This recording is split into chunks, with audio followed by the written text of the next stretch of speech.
વધુમાં વધુ સગવડો પ્રાપ્ત કરવા માટે માણસ અનેક પ્રકારની ટેકનોલોજીનો વિકાસ અને તેનો ઉપયોગ કરે છે, જેને કારણે વિકાસ પ્રગતિશીલ રહે છે. કમ્પ્યુટરની શોધ માનવજાત માટે ખૂબ જ મૂલ્યવાન અને મહત્ત્વની સાબિત થઈ રહી છે, ત્યારે કમ્પ્યુટરની માધ્યમથી થતી ગુનાઓ એ ખૂબ જ ચિંતા માગી લે તેવું પાસું છે. અપરાધનો ઇતિહાસ કહે છે કે કોઈપણ સ્ત્રોતનો અવિચારી ઉપયોગ છેવટે ગુના તરફ દોરી જાય છે. કાયદામાં જે લેખિત સ્વરૂપે ગેરકાયદેસર માનવામાં આવે છે અને તેના માટે ચોક્કસ પ્રકારની સજા નક્કી કરવામાં આવી હોય છે, તેને ક્રાઇમ એટલે કે ગુનો કહેવામાં આવે છે. આ પ્રકારે વ્યાખ્યાયિત થયેલા ગુનાને આચરવા માટે કમ્પ્યુટર નેટવર્ક કે અન્ય ગૌણ ઇલેક્ટ્રોનિક સાધનોનો ઉપયોગ કરવામાં આવે તો તેને સાયબર ક્રાઇમ તરીકે ઓળખવામાં આવે છે. સામાન્ય રીતે સાયબર ક્રાઇમ 3 પ્રકારે થઈ શકે છે: કોઈ વ્યક્તિ સાથે, માલ મિલકત સાથે કે સરકાર સાથે. ઉપરોક્ત ત્રણેય પ્રકારના સાયબર ગુના કરવા માટે કમ્પ્યુટર નેટવર્કનો ઉપયોગ કરવામાં આવે છે. સાયબર ક્રાઇમને રાજ્ય, દેશ, ખંડ કોઈ સીમા નડતી નથી, જેને કારણે સાયબર ક્રાઇમની વ્યાખ્યા આંતરરાષ્ટ્રીય સ્તરે નક્કી કરવી અતિ આવશ્યક છે. ઇલેક્ટ્રોનિક્સ માધ્યમથી થતી છેતરપિંડી ગુના કાબૂમાં લેવા માટે સાયબર ક્રાઇમને 2 ભાગમાં વિભાજિત કરવામાં આવેલ છે. સાયબર ક્રાઇમ નાના પરિપ્રેક્ષ્યમાં કે જે કમ્પ્યુટર ક્રાઇમ તરીકે પણ ઓળખાય છે, જેની વ્યાખ્યા મુજબ કોઈપણ ગેરકાનૂની વર્તણૂક કે જે ઇલેક્ટ્રોનિક્સ પ્રક્રિયા દ્વારા આચરવામાં આવી હોય, જેમાં કમ્પ્યુટર સિક્યોરિટી તથા ગેરકાયદેસર ડેટા પ્રોસેસિંગ કરવામાં આવે તો તેને સાયબર ક્રાઇમ કહેવાય છે.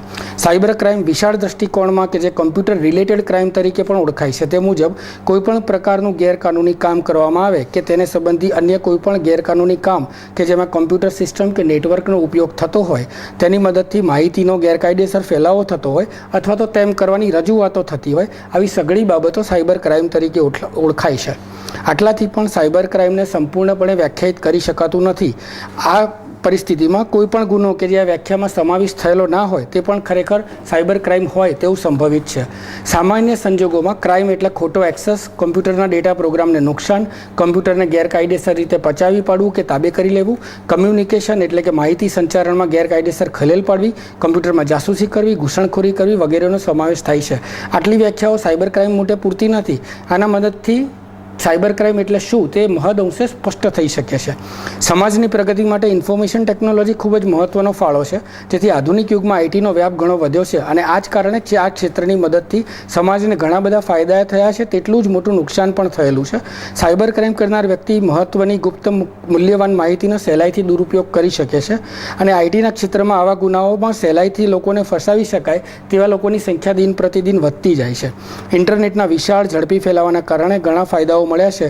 આ જ ઇન્ટરનેટના સુગમ સરળ માધ્યમના કારણે હેકિંગની વિવિધ પદ્ધતિઓ પણ સહેલાઈથી મળે છે, જે ખૂબ જ ચિંતાનો વિષય છે.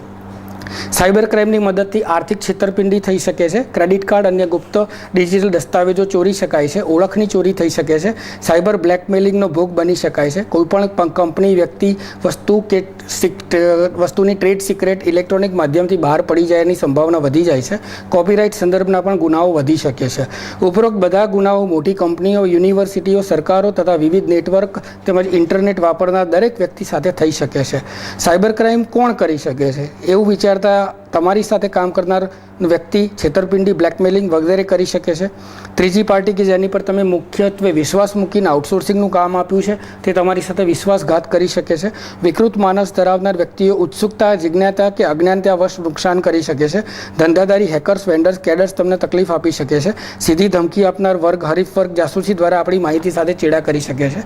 ઇન્ટરનેટ માધ્યમથી કેટલીક ગુનાખોરીઓ સામાન્ય ગણાય છે, જેના માટે અમુક ખાસ પ્રકારના વાયરસો નક્કી કરવામાં આવ્યા છે, જેની મદદથી કમ્પ્યુટરમાં ગુનો કરવામાં કે નુકસાન કરવામાં સરળતા રહે છે, જે નીચે પ્રમાણે છે. માલવેર આ એક એવો પ્રોગ્રામ છે કે જે ઉપયોગકર્તાની જાણ બહાર કમ્પ્યુટરમાં નુકસાનની પ્રક્રિયાઓ કરે છે. સ્પાયવેર આ પ્રકારના પ્રોગ્રામ ઉપયોગકર્તાના કમ્પ્યુટરમાં માહિતી ભેગી કરી અન્ય રસ ધરાવતી વ્યક્તિને પહોંચાડી ઉપયોગકર્તાની મરજી સિવાય તેનો દુરુપયોગ કરાવી શકે છે. વોર્મ આ પ્રકારના પ્રોગ્રામ વારંવાર પોતાની કોપી અથવા તો નકલ તૈયાર કરે છે અને આવા બિનજરૂરી પ્રોગ્રામ કમ્પ્યુટરમાં એટલી હદે વધી જાય છે કે કમ્પ્યુટર કાળક્રમે ધીમું પડવા માંડે છે અને છેવટે હેંગ થઈ જાય છે, કામ કરતું બંધ થઈ જાય છે.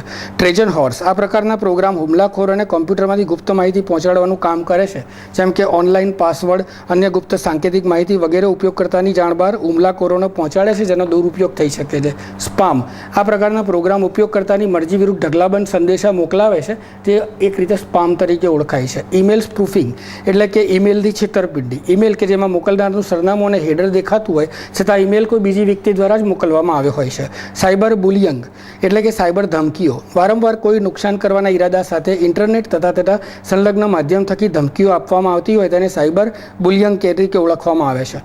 અંગ્રેજીમાં કહેવત છે કે security is key to success, પરંતુ હાલની ડિજિટલ જમાનામાં કોઈપણ ટેકનોલોજી 100% સિક્યુરિટી આપી શકતી નથી. આમ છતાં સિક્યુરિટીનો મહત્તમ ઉપયોગ કરવા માટે કાયદાની મદદ તો લેવી જ પડે છે, જે સાયબર લો તરીકે ઓળખવામાં આવે છે.